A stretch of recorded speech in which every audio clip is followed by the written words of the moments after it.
अस्सलाम वालेकुम, खुशामदीद करते हैं आपको अपने चैनल में। तो आज हम जो टॉपिक पढ़ने वाले हैं उसका नाम है स्टोमेटा। स्टोमेटा माइक्रोस्कोपिक ओपनिंग्स मौजूद होती हैं एपिडर्मिस यानी अपर लेयर ऑफ लीव्स में। इन ओपनिंग्स की वजह से प्लांट जो है एक्सचेंज करता है गैसेस को अपने एनवायरनमेंट के साथ। जैसे हमें पता है कि प्लांट्स को 3 चीज़ें चाहिए जो कि बहुत ज़रूरी है, जैसे कार्बन डाइऑक्साइड, वाटर और सनलाइट। कार्बन डाइऑक्साइड वो इन्हीं स्टोमेटा स्मॉल ओपनिंग से लेगा जो कि लीव्स के एपिडर्मिस पर मौजूद होते हैं। और फिर जो बाय प्रोडक्ट मिलेगा कार्बन डाइऑक्साइड और वाटर के रिएक्ट करने के बाद, यानी जब फोटोसिंथेसिस का अमल हो रहा होता है उसके बाद जो हमें बाय प्रोडक्ट मिल रहा होता है, जो हमें एक्स्ट्रा चीज़ मिल रही होती है ऑक्सीजन, वो भी इन्हीं स्मॉल होल्स की मदद से लीव से बाहर भेजी जाती है, जो कि क्या है, oxygen. Each stoma is a slit-like opening formed by two special cells called guard cells.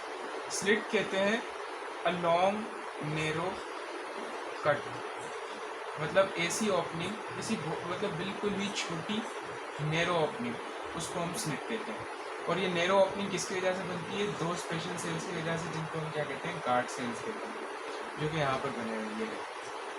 अब ये 2 गार्ड सेल्स हैं। अब जब ये ओपन होंगे तो इनके बीच में से बिल्कुल नैरो सी एक क्या स्लिट बनेगी, ओपनिंग बनेगी, उसे हम क्या कहते हैं, स्लिट कहते हैं, या हम फिर क्या कहते हैं, उसे स्टोमेटा कहते हैं। They are chlorophyll containing cells with thicker inner while thinner and elastic outer cell walls. इनके अंदर क्लोरोफिल कंटेनिंग सेल्स होते हैं, यानी ये फोटोसिंथेसिस भी करते हैं और अपनी एनर्जी खुद बनाते हैं। और इनकी जो बाहर वाली जो वॉल होती है वो थिकर होती है, जबकि इनर वाली जो होती है वो थिनर और इलास्टिक होती है। इनकी ओपनिंग और क्लोजिंग जो है डिपेंड करती है turgidity of this guard cells पर। टर्जिडिटी कहते हैं स्वेलिंग। गार्ड सेल्स स्वेल हो रहे हैं या रिलैक्स हो रहे हैं। अच्छा, स्वेल कब होते हैं? During day time as a result of ongoing process of photosynthesis, the accumulation of photosynthetic solutes causes increase in turgidity of the guard cells.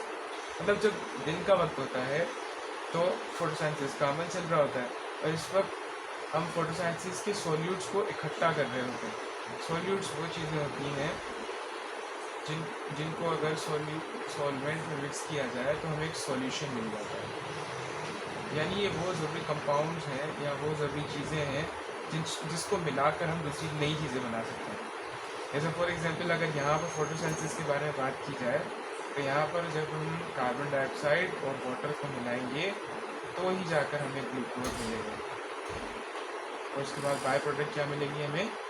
Oxygen gas.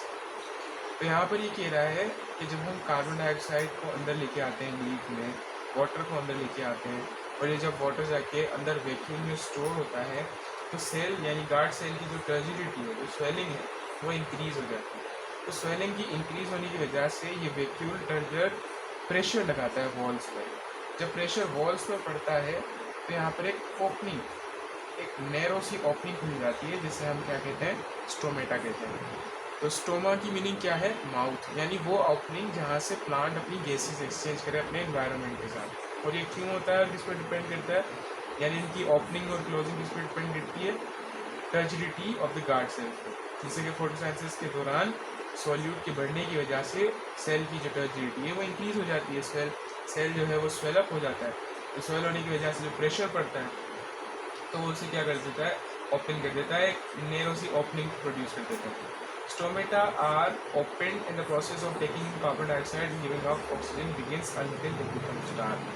अच्छा, जैसे ही स्टोमेटा खुल जाता है तो जो प्रोसेस होता है कार्बन डाइऑक्साइड अंदर लेने का और ऑक्सीजन बाहर निकालने का, वो शुरू हो जाता है। कब तक? जब तक रात न हो जाए।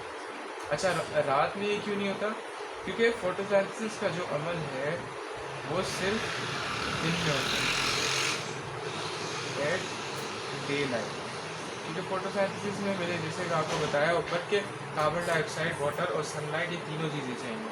तो कार्बन डाइऑक्साइड तो हमें रात में भी मिल सकती है, वाटर भी हमें रात में मिल सकता है, लेकिन रात को हमें सनलाइट नहीं मिल सकती। तो इसी वजह से ये जो प्रोसेस है फोटोसिंथेसिस का, ये सिर्फ दिन में होता है। होप आपको समझ में आया होगा। अगर आपको वीडियो अच्छी लगी तो प्लीज़ लाइक कीजिएगा, सब्सक्राइब कीजिएगा। अल्लाह हाफ़िज़।